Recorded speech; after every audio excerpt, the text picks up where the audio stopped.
This is an NBC News special report. Here is Tom Brokaw.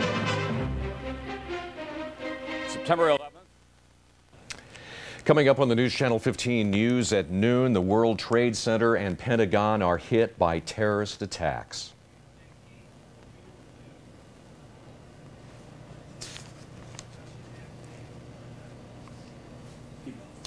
Those stories and more are next here on News Channel 15. The World Trade Center and the Pentagon both suffered terrorist attacks. Good afternoon, I'm Doug Quick. Earlier this morning, a pair of airplanes flew into the World Trade Center towers. Sometime later, the buildings collapsed, possibly from an additional bombing. Meanwhile, a third plane flew into the Pentagon. And finally, a fourth plane has crashed in rural Pennsylvania. Fire crews are still battling fires at all of those buildings, and at this point, the entire nation is on alert, including several local agencies. Coming up, we'll give you a complete rundown of what's happening here in central Illinois. Several planes bound for Chicago and St. Louis have been rerouted to Willard Airport in Savoy. We'll go there, plus there's heightened security at local federal buildings. We'll be in Urbana and Danville, plus we'll talk with a local terrorist expert and go to Springfield to set the scene at the state capitol. And we did just receive word that the university shut down Beckman Institute in Urbana. The Beckman houses some of the most advanced computer systems in the world. Marketplace Mall is also closed out of respect to employees who have family members affected by these attacks. Also closed is Willard Airport, but planes from Chicago and St. Louis are being rerouted to the fields in Savoy. Eric Renderly is at Willard Airport and joins us live with more. Eric? Yeah, Doug, actually, this is a situation that could have been a lot more strenuous and a lot more involved for officials here at Willard Airport.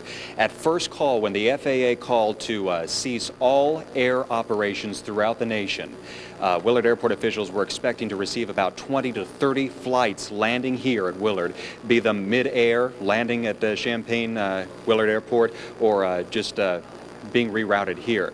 Now, that number was whittled down to one. That was a U.S. Airways jet that was en route from the East Coast to Seattle. A lot of those people on vacation, a lot more of them en route to business operations in Seattle for some high-tech ventures. Now, behind me, you can see things have calmed down quite a bit. That entire plane was unloaded right in here to the lobby of Willard Airport. Here they waited for any word that they might be asked to get back on the plane to continue their voyage onto Seattle. They did not receive that word, and eventually their baggage was unloaded, and they were able to collect that baggage. And Champaign and Urbana city officials were then helping everybody try to find some hotel rooms to stay the night and try to find some shuttle operations to get them to wherever they wanted to go. Now, right over here, you can still see some of the baggage still on the conveyor belt, people not picking them up yet. They will in due time. And then over here, Mike, if you can pan over with me to the rental car counter. Talked to some of the rental agents here, and they say that they have maybe one or two rental cars left, if any at all. A lot of people just unloaded from the plane and decided to rent a car and continue their voyage to wherever they were going. Now let's take a look at some tape from earlier in the day when things were at their height, if you'll pardon the expression. People getting off the plane did not know what had happened on the ground earlier this morning. The two planes crashing into the World Trade Center towers in New York City. They got off the plane and huddled into the restaurant at the airport to watch CNN breaking news of what was happening. We also talked to the pilot of this plane, who also did not know what had happened. He got on the ground, only told by the FAA that he had to divert and land at the soonest possible moment, that soonest possible moment being Willard Airport in Champaign. And here's what he had to tell us. To anything of this magnitude, and here we are talking about the World Trade Center buildings being down. My God, who would ever imagine in their wildest extreme imagination that something as bizarre and as devastating, as catastrophic as that could take place? When he said we got to get out of the sky, I thought that something bad had happened somewhere, for you don't just take a good airplane and land it for no reason at all. And he said it wasn't a specific threat to us. You know something bad must have happened when he told me that.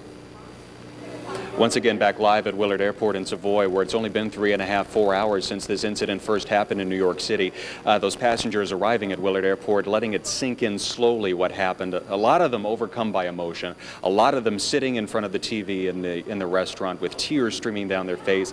A lot more others angry at the fact that the U.S. is obviously a target of terrorism. Others angry at the fact that their travel plans were simply interrupted. Of course, we'll bring you the complete story from here at Willard Airport later on in the day. For now, reporting live from Willard Airport in Savoy, Eric Rinderle, News Channel 15. Thanks, Eric. Now, with all of these stranded travelers at Willard, there is a shelter opening at the Faith United Methodist Church in Champaign. The church is taking in people and says they would appreciate help from area volunteers. Also, if anyone would like to donate blood, local blood banks say they are waiting word from national organizers before they begin taking those donations. However, the Red Cross says they are encouraging monetary donations. That phone number for more information is 344-2800. Now, if you would like to donate blood or offer any other services, you can also call that number and leave your name. The Red Cross will call you back when national organizers give instructions on what they want local blood banks to do. The Community Blood Bank Services of Illinois says because of the tremendous amount of planning needed on the East Coast, Midwest organizations might not receive instructions until later this afternoon. We've been monitoring Washington, D.C.'s headquarters on what they want us to do. We've been instructed to respond out here. One of our main functions this morning will be to help people find hotel rooms, and then eventually Red Cross will be mobilized to do mental health in New York City and Washington, D.C., and then also to help people locate loved ones that may be missing. Even though we are far away from New York and Washington, local federal buildings are also on heightened alert. Tiffany Hellberg is in Urbana with more. Tiffany? Doug, just about 20 minutes ago, they closed the federal courthouse, and most of the employees have gone home for the day. But of course, that also means that they had to cancel the one trial that was scheduled to move forward this morning. And now U.S. Marshals are on a heightened security alert. 3 of them, of course, are stationed outside the building, monitoring the perimeter, while extra marshals are securing the inside of the courthouse. Less than 2 hours ago, federal employees were told to take extra precautions, screening incoming mail and packages. They were told not to open anything without a return address listed, that is. And security is also tightened all over Champaign-Urbana. I'm told that police and fire and government officials have met to review emergency plans. They said they've reviewed all those plans, and they say they are prepared for problems, but they do not expect that the terror that we've been hearing about on the East Coast will hit Champaign-Urbana. Live at the federal courthouse, I'm Tiffany Hellberg, News Channel 15. Thanks, Tiffany. It's a similar situation in Danville, where there are also federal buildings. In addition, there is the ammunition plant in Newport, Indiana. News Channel 15's Vermilion County reporter Summer Jackson is on her way to Newport. The plant told News Channel 15 that 2,000 workers at the plant were allowed to go home simply as a precaution. Plant officials do not believe they are a target, but they are on heightened alert. Officials add they will stay on notice until the situation subsides. University of Illinois Chancellor Nancy Cantor has issued a statement saying they do not consider the campus to be a target at this time. However, Cantor asked that anyone around the campus to be particularly mindful of any kind of suspicious activity. And if you see something that might be concerning, please report it. The mayors of Champaign and Urbana have the same message. They are asking everyone to be cautious but not panic. A former NATO commander and terrorist expert says he's not surprised by today's attack. News Channel 15's Jennifer Broker is live in the newsroom with more. Jennifer? Doug, retired Colonel Richard Janey is the director of the Illinois Fire Service Institute, which is based on the U of I campus, and he's also part of Governor George Ryan's terrorism task force.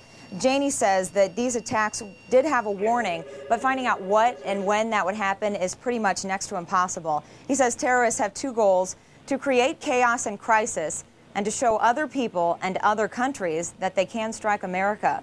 Unfortunately, he says these terrorists have accomplished those goals. You know, we have lots of international students here, in Champaign. And what I would hate to see is, because of an act of terrorism by someone, we pick them all and say they're all our enemies. Well, they aren't our enemies. And I think that's the first step right here in Champaign, of a practical step of reaching out to each other, because they're probably, regardless of where they come from, just as devastated by what's happened. And Janey says most likely this attack is the work of a cell. He says that's when several small groups plan separate attacks. The leaders of the group have the same goals, but those groups do not know about each other. For example, the people who attacked New York probably didn't know about the attack at the Pentagon. That way, if one group is caught, then they can't be forced to cancel other attacks because they don't even know about them. And Colonel Janey is on his way to Springfield as part of the terrorism task force. He might be going to Washington later this evening. Reporting live from the newsroom, Jennifer Broker, News Channel 15. And local schools are staying in session, but both Champaign and Urbana say if parents would like to pick up their kids, it will be an excused absence. At this point, both districts plan on continuing their regular schedule.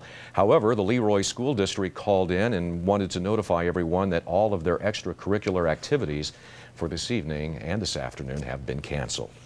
Several churches have planned vigil services tonight. St. Patrick's in Urbana will have a special mass at 5:15.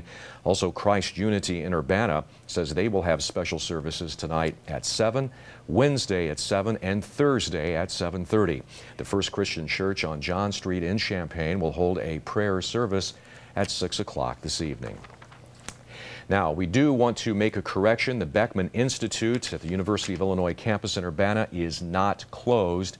But here's what is. Willard Airport. Local school districts say you can pick up your children if you are concerned, and local blood banks are asking people to donate blood that will be used for victims of the terrorist bombings. We will continue to keep you updated on the latest on how this bombing is affecting our area. We want to return now to NBC network programming. I want to reassure the American people that the full resources of the federal government are working to assist local authorities